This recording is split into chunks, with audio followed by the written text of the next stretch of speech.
CVM News at 7 Wednesday, courtesy of. Seize the next IPO opportunity seamlessly with the Sagicor e-Invest.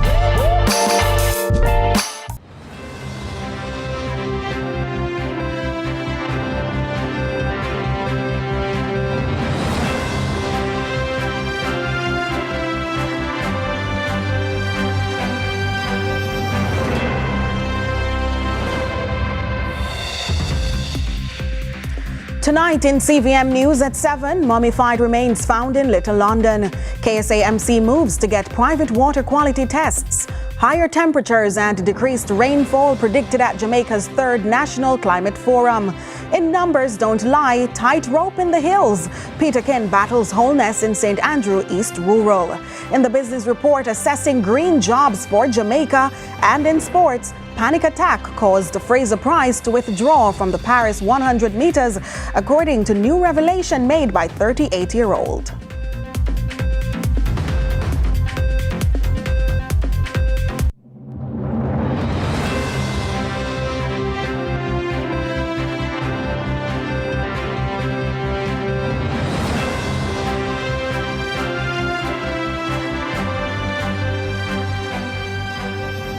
From Kingston, Jamaica, this is CVM News at 7. It's Wednesday, July 9, 2025. I'm Nika Lewis. Thank you so much for joining us.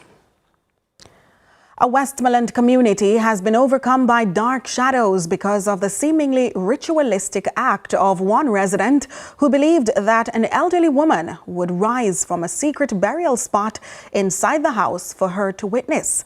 The morbid years-long experiment was unearthed a few days ago. We hear more from Kerlyn Brown.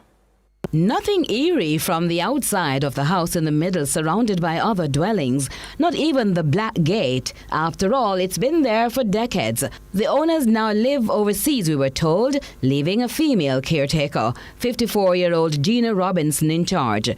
However, all hell broke loose on July 6 on Old Hope Road in Little London, Westmoreland, when an immediate relative who wanted to spend time at the house was denied access and was forced to turn up with the police when the 3-day final notice given to Ms. Robinson passed. My name is Reverend Perry, Custos of Westmoreland, and I, like so many Jamaicans, have heard the news of this unfortunate incident where a woman who died over 2 years ago was only now discovered dead inside the house without a trace, no odor. Her name, Viola Destin. A complete stranger, it seems. Her corpse preserved. If you could lay one mattress and then put one in the mattress, and keep on a cover with plastic and this. So the final one was the tarpaulin. And around the tarpaulin now she nearly done with board. And after she nearly done with board, now she takes an answer and throw around the board. So you kind of feel it, When they take out the body, everybody have on dress. And here come up nice and see him way, All eyes now on Ms. Robinson, who operated a small space of worship, a mother and a daughter, her congregation. Robinson apparently deeply entrenched in a belief of self-proclaimed power, reincarnation, resurrection, allegedly guided by a prophet who lives overseas. You don't think the woman just did natural, so because woman did natural and after the lady did now you will get bombing things prepare before. Other allegations have come up. The prophet supports all 3 females financially, and the lady mummified was a loner. A man who claimed he dropped off Miss Viola at the location was told when he inquired about her once, she was at a better place. The interpretation, she was elsewhere, safe, not dead. There was also another male in the picture whose handiwork paid off, $650,000, even though he angered the prophet.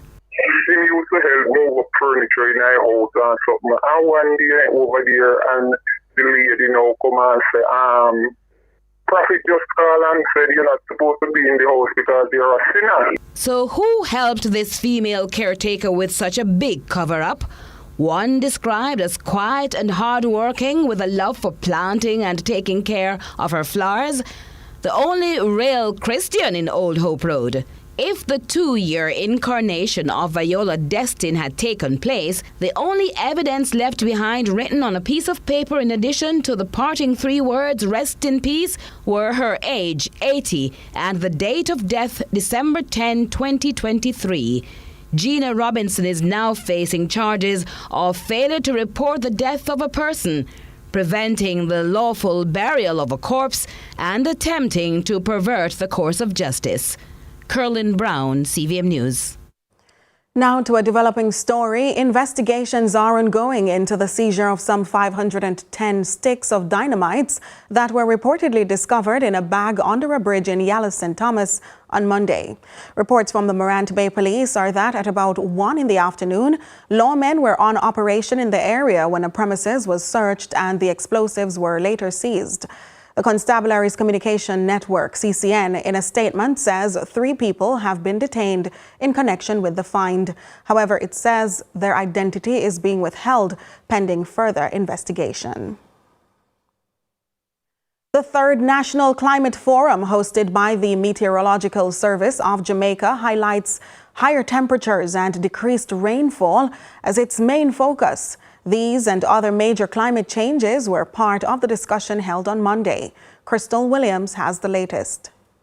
As the country faces climate changes such as more frequent droughts, increased temperatures, and natural disasters, there is no better time for the Meteorological Service of Jamaica to host their 3rd National Climate Forum.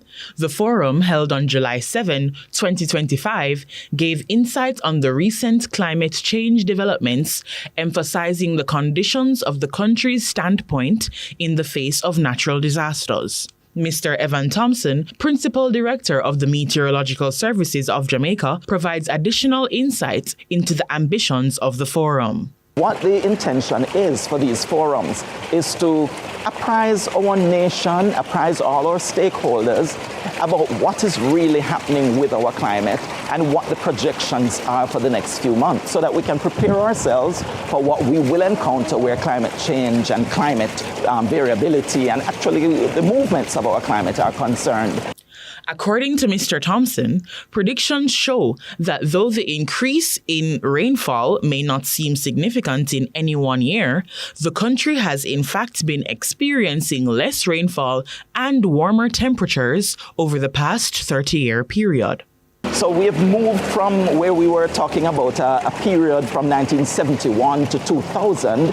Now we're at the point where we're talking about 1991 to 2020, which is a 30-year period that tells us how our climate is actually operating at this time and how it has changed from what we used to see 10, 20, 30 years ago. And what we have noticed is that, of course, all of us are experiencing the higher temperatures, and it has concluded that there are actually higher temperatures being experienced. And so there is a trend toward a warming of Jamaica, not just the planet, but Jamaica. Various sectors such as the education, health, energy, water, agriculture, and tourism interests were invited and represented in order to make further decisions on how the country can prepare for the changing climatic conditions. What we noticed from our research is that the patterns of our rainfall have actually changed somewhat. Whereas we would normally get most of our rainfall May to June, much of that has shifted a little bit earlier, more into the April to May, and June is becoming a drier month. Even drier than July now, and July used to be that low point in the summer period. So that's one of the changes we're seeing. The Meteorological Service of Jamaica aims to alert the wider society on how the nation can be better prepared for certain weather conditions and foster the effective understanding and communication of climate information. Crystal Williams, CVM News. Getting certified to handle food in Jamaica could soon be a lot easier. That's the word from Health Minister Dr. Christopher Tufton, who addressed a group of individuals sitting exams for their food handler's permit recently. Akeem Aret has the details. It's a process that thousands go through each year, getting certified to safely handle food. But according to Health Minister Dr. Christopher Tufton, it's a process that has long needed an upgrade. In the past, the process has been somewhat tedious. Necessary, but tedious.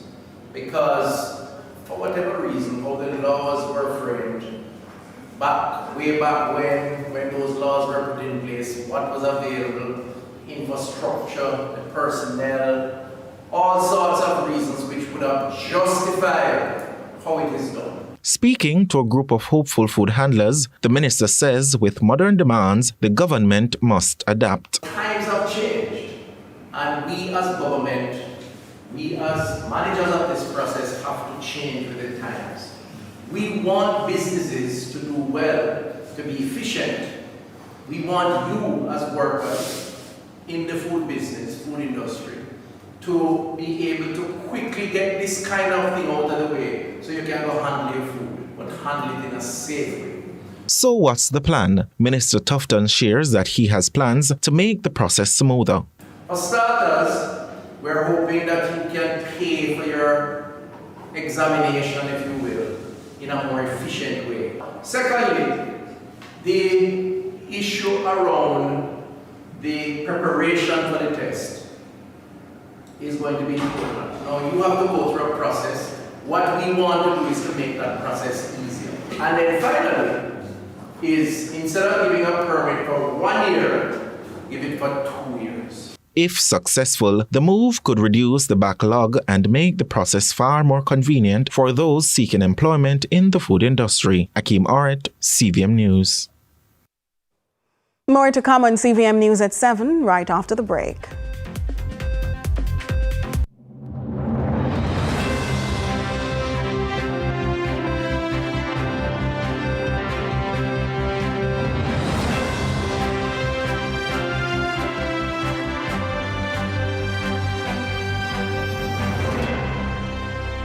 A vehicle is a lot more attainable with a Sagicor Bank Auto Loan. You'll be able to have your loan processed fast and hassle-free. We make it affordable with low interest rates. Your payments are manageable with up to 10 years to repay. Owning a new vehicle is comfortable with up to 100% financing. With a Sagicor Bank Auto Loan, your next ride is ownable and insurable. With discounts on auto insurance. With a Sagicor Bank Auto Loan, you'll be able to own the car of your dreams. Home buyers, home builders, home improvers, it's your time. Come on out to the NHT's Home It Expo on July 5th here at Emancipation Park, Kingston, and July 11 at Harmony Beach Park in St. James. Let us help you navigate your home ownership journey. That's the NHT's Home It Expo this July. Let's help you get home.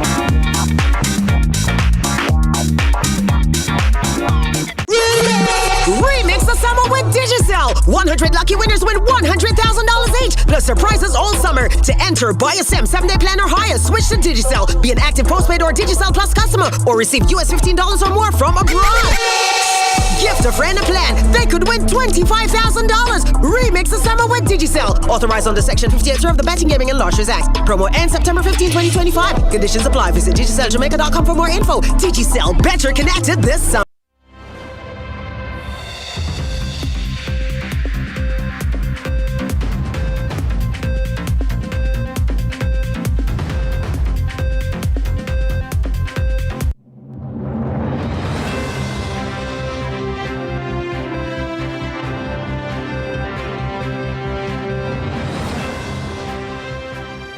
Thanks so much for staying with us. A somber mood hangs over the public transportation sector following Sunday's tragic crash in Trelawney that claimed the lives of 5 people, including 4 taxi operators. The Transport Operators Sustainable Development Services and All Voice Route Taxi Association members visited the crash site to pay tribute and speak on the devastating loss. We hear more from Kerlyn Brown. Scandal burns from a survivor of a deadly crash who lives to testify of his near-death experience. However, some were not so fortunate, resulting in a moving tribute at the crash site in Falmouth, Trelawney, where several public transport operators lost their lives Sunday morning. Members of the transport community lit candles and paid a floral tribute in remembrance. Head of the Transport Operators Development Sustainable Services, TODS, Edgerton Newman, says it's the first time in his 26 years the sector has suffered such a loss all at once. It's the first in my 26 years in public transportation we've lost 5 persons within the sector at one time. Newman described one victim, Simone Minot, as more than just a colleague, saying she was the heart of social outreach for taxi operators. Right behind you is a place where Simone, the female of a team, made her demise. We are saddened at this. And because of her position, as President Finnegan told you, because of her position in the transport sector, as a person who was in charge of the social welfare of operators, we could not hold back but to be here and to ensure that her position remains intact, because many of our operators perish and no support for the family. And so we are here today along with the officers from St. James, from Falmouth.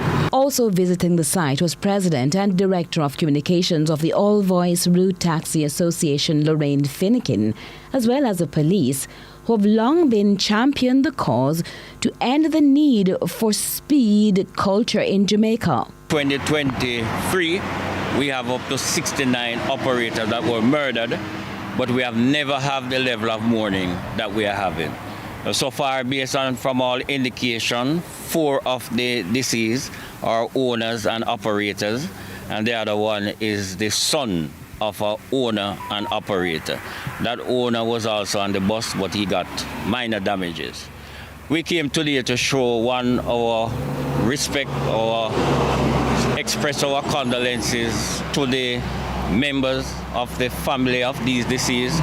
The police mourns with the transport sector, the families of the men and the lady that lost their life. We urge our motorists to be safe on the road. We ask that you observe signs, and we ask that you reduce your speed while traveling on the road. The life you save might be the life of your own. The tragedy has left many in shock and pondering the path ahead for those left behind. The People's National Party PNP is ramping up its housing agenda, and this time with a focus on persons living with disabilities. Party leader Mark Golding unveiled the plan during a special forum held under the theme Housing for All, No One Left Behind. Raymond Morrison has that story. Opposition People's National Party says if elected, it will launch a nationwide housing initiative designed to meet the needs of persons with disabilities. Under the plan, the PNP is promising to build at least 500 disability-friendly units across all constituencies, a push they say will bring inclusion to the front of national development. We are indeed the party that signed the UN Convention for Persons with Disabilities. We were the first country in the Western Hemisphere to do so. And we enacted the Disabilities Act when we were last in government, which the present government took 7 years to bring into effect, having passed through Parliament while we were in government. So we are very mindful of the community of persons with disabilities. We have in our leadership ranks, we have people like Senator Floyd Morris, himself a person with a disability. And of course, we have Maureen Weber, who is very involved in our campaign, and she is somebody who is a warrior for the cause of persons with disabilities. Former Senate President and longtime advocate for the community, Senator Professor Floyd Morris, backed the initiative, calling it a critical step forward. And these houses, as the comrade leader has indicated, will be spread right across the country, because we are going to make sure that a minimum of 500 of these units built in each constituency. And therein, you will see how persons with disabilities will be benefiting. And we are going to be very prudent in how the houses are designed to make sure that they take into consideration the needs of persons with disabilities. The party says its plan will be guided by consultations with experts and representatives from the disability community. It remains to be seen how the governing Jamaica Labour Party, JLP, will respond to the proposal. But the PNP says the time for tokenism is over. Raymond Morrison, CVM News. We'll be back in just a moment.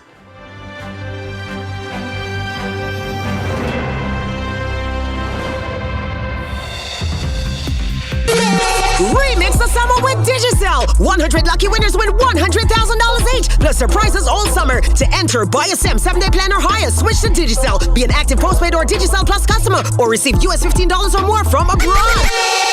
Gift a friend a plan. They could win $25,000. Remix the summer with Digicel. Authorized under Section 58 of the Betting, Gaming and Lotteries Act. Promo ends September 15, 2025. Conditions apply. Visit DigicelJamaica.com for more info. Digicel, better connected this summer. What's up, racing fans? Tune into CVM to see all of the live action from Rally X.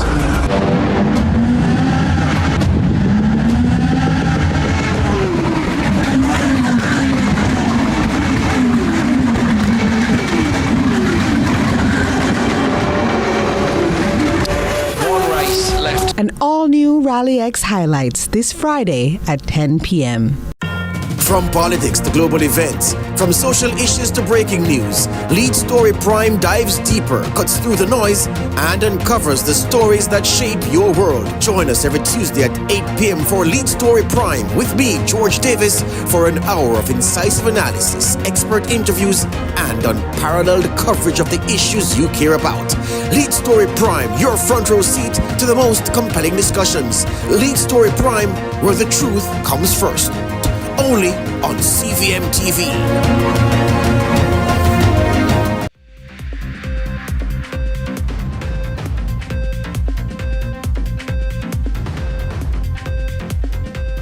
Thanks so much for staying with us. It's now time for the Business Report with Joel Crosskill. Lots to share with you in the Business Report today. In search of the answer to a question whose equivalent is being asked in developing countries across the world as it relates to how the business as usual model for development, heavily reliant on hydrocarbons, compares to a transition to a green, climate-resilient economy. Today, the United Nations Development Programme, UNDP, in partnership with the Ministry of Economic Growth and Job Creation, the Ministry of Labour and Social Security, and the International Labour Organization ILO, released a landmark study that could profoundly shape Jamaica's plans for a climate-resilient future anchored on a new economic model. Dr. Kishan Kodai, resident representative UNDP, introduces the concept. So this resulting report that we're handing over today, the National Green Economic Growth Model for Jamaica, provides a clear picture of potential impacts and how Jamaica can drive sustainable job creation, leveraging the benefits of a green economy. It identifies sectors with the greatest potential and highlights the need for reskilling and upskilling workers to meet this future demand. We're particularly encouraged by the potential net impact on GDP if Jamaica increases investments in skills for green jobs training, scales up green tech capital expenditures, decreases transport fuel costs by electrifying vehicles. It's a timely and critical moment of reflection for Jamaica and other small island developing states, which are largely dependent on fossil fuels and extremely vulnerable to climate-induced shocks. So, just how much of an impact would a green transition hypothetically have on Jamaica's GDP? Marek Harsdorf, economist for the Just Transition Priority Action Program within the International Labour Organization ILO, first defined the three scenarios that were selected for analysis. So together with the technical committee and in consultation with stakeholders in Jamaica, three scenarios were selected based on policy. So the first is a green tech capital expenditure. Obviously, it's a large share, $12 billion. Then was also mentioned by the ministry, often we do forget that the capital expenditures requires human capital and the skills to install these capital $3 billion. And then, as a result, we'll see this also in more detail, the transport fuel cost by electrifying the vehicles will allow for further investments into the economy. The results of the Green Job Assessment Model and their relevance to particular sectors were also identified. So these three scenarios result in an approximately 1% higher GDP than in the baseline by the end year of the model, that is 2035. That represents some $33.7 billion. So if you look at the chart, you see the GDP developing from 2023, where the investment started to be modeled. So the first 5 years or so, or 3 to 4 years, the economy grows faster than in a business as usual, up to 7%, up to 2026. Then you see a small dip. It's not a dip in GDP, but it's a dip in the growth rate, meaning that from 7% of growth, in addition to baseline, it decreases to 5%, still in addition to a baseline scenario with no green growth scenario. We see here highlighted that the service sector, such as retail and trade and repairs, hotels and restaurants, real estate, renting and business activities and other services, they grow most. So interestingly, in the macroeconomic model, you see obviously growth of jobs in the construction sector and manufacturing. However, due to the so-called induced effects, because households save money and spend it on other services, also induced job creation is the effect of a green growth scenario. The study suggests that an additional 8,000 jobs will also be created as a result of the transition, with service sector jobs, restaurants and hotels, as well as construction in the initial phases, likely to see the majority of growth. But how will it be financed? To continuously finance, a progressive carbon energy tax is proposed. What does it mean, a progressive carbon tax? It means that it is typically the rich or the richest households who consume most energy, which leads to energy inequality. So rich people tend to fly, people tend to have large houses and consume, and they are not hurt necessarily by a small increase in the energy tax or carbon price. And as Alric Brown, Kingston Regional Director in the Ministry of Labour and Social Security, confides, the transition will cause disruptions in the labour force, disruptions that must be anticipated and properly planned for. We will need to assess the current talent available in Jamaica, the existing skill gaps and the upskilling opportunities for workers.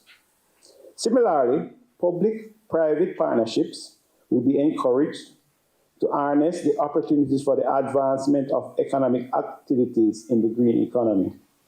We call upon all MDAs, training institutions, and civil society groups to increase awareness within your organizations and explore opportunities for partnership.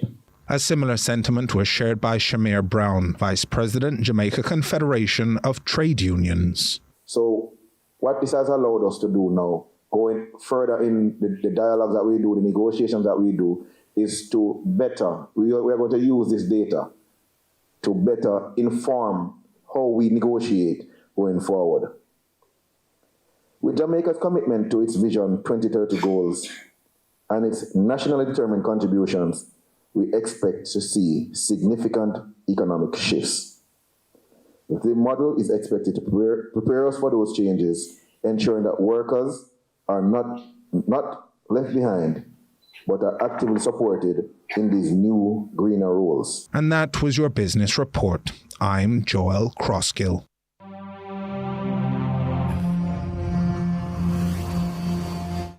We take a break. Please stay with us.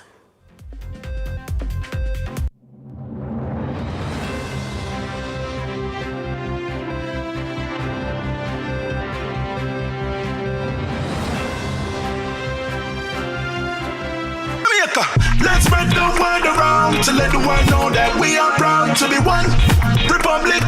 We on the road to republic. Well then, let's propel we nation, moving forward in a new direction. True independence, that's the projection. No more dependency, it's the best plan. Yes, we know what's best for us, cause we want we country prosperous. So make we just pull together as the general public while on the road to republic. Let's spread the word around to let the world know that we are proud to be one republic. We on the road to republic. A message from the Ministry of Legal and Constitutional Affairs. We on the road to republic. 50 years of finger-licking good memories, yeah. The time by KFC is 7:30. Every dream conquered is another dream gained. I land and I fly again like a jet plane. Headed straight in your direction, 'cause I'm wiser, one step closer. I'm winning 'cause I work so hard. And the music is a play, and the people that must say we are my show tonight. Oh, what a feeling! Don't stop dreaming. Keep on believing in the power of the feeling. Whatever you want, take a chance. Song in your heart, step in your dance. You got a spark, don't fit it down, shine your lights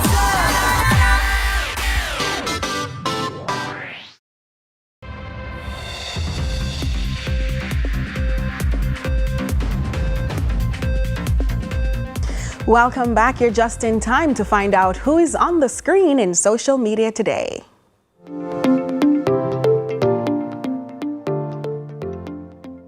So, what's trending in our local social media spaces?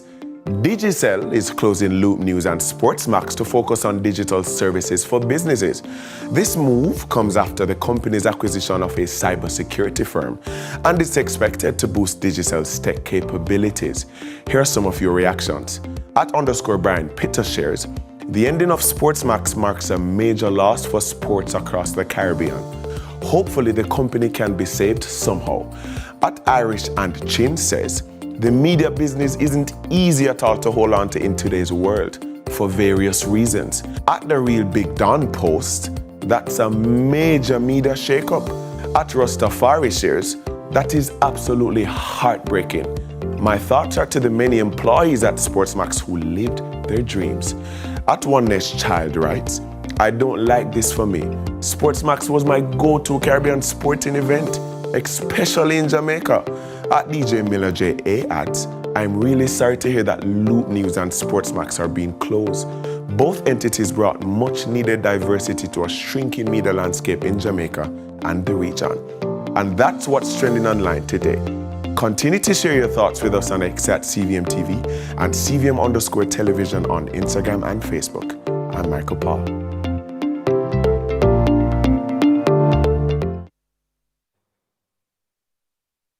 Jordan Fort now joins us. What do we need to know ahead of sports? What you need to know, Nika, is that we can call it a groundbreaking revelation. I know we had an earthquake today by Shelley and Fraser Price, the two-time Olympic 100-meter champion, being made today that it was a panic attack, which actually caused her withdrawal from the Paris Olympic 100-meter semifinals last year.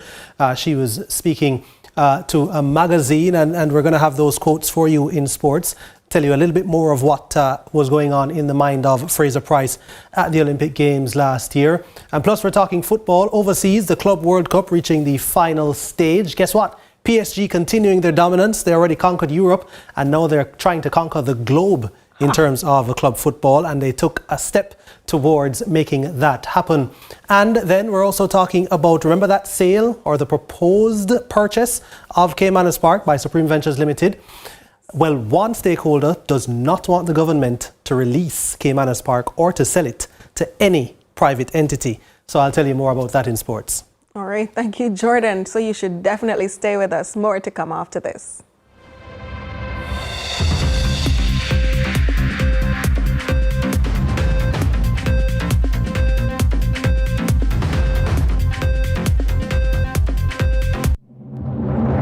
Servicing a vehicle is a lot more attainable with a Sagicor Bank Auto Loan. You'll be able to have your loan processed fast and hassle-free. We make it affordable with low interest rates. Your payments are manageable with up to 10 years to repay.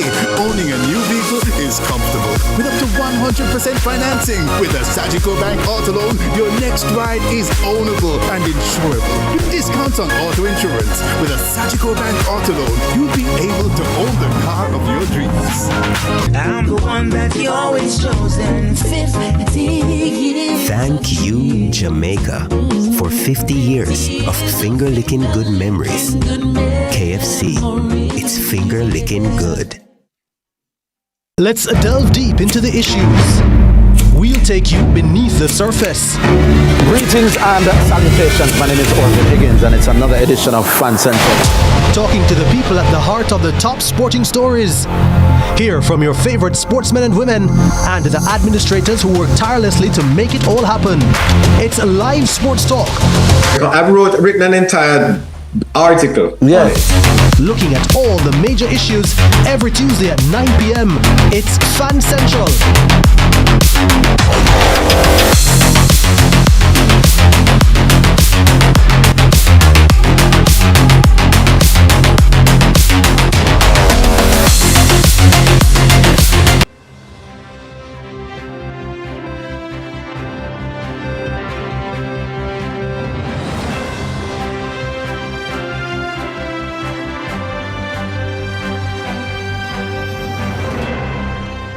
Welcome back. We now turn to regional and international news.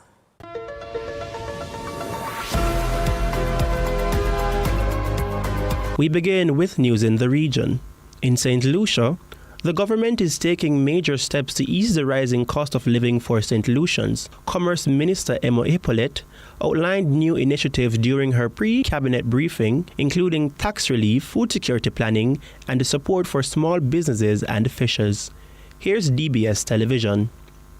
Commerce Minister Emma Hippolyte says the government is moving full steam ahead to cushion the impact of global inflation and rising tariffs. Starting August 1st, value-added tax will be removed from approximately 70 essential items, a move, she says, is aimed at helping everyday consumers cope with high prices. We have about three things taking place. Three things. The first one is the removal of the service charge on price control items. We had this previously, maybe 2 years ago. We had it as there was a stint on that, and we had placed the service charge back. But now, based on what is happening internationally, when we see the rise in the price of goods as a result of the tariff imposed by the U.S. and because of the wars that continue, as a government, the cabinet felt it was important that we take measures to contain the rise in prices. And in international news, Mexico is battling its largest measles outbreak in decades, with health authorities confirming more than 3,000 infections and 8 deaths. The country had been declared measles-free in 2016, but experts say delays in vaccination campaign have contributed to the resurgence. More on that report from Al Jazeera. Door to door, house by house, health teams in Mexico are trying to contain the country's largest measles outbreak in decades. More than 3,000 cases have been documented in Mexico since February, and 8 people have died, nearly all of them here in the state of Chihuahua on the border with Texas. We're hoping to have 90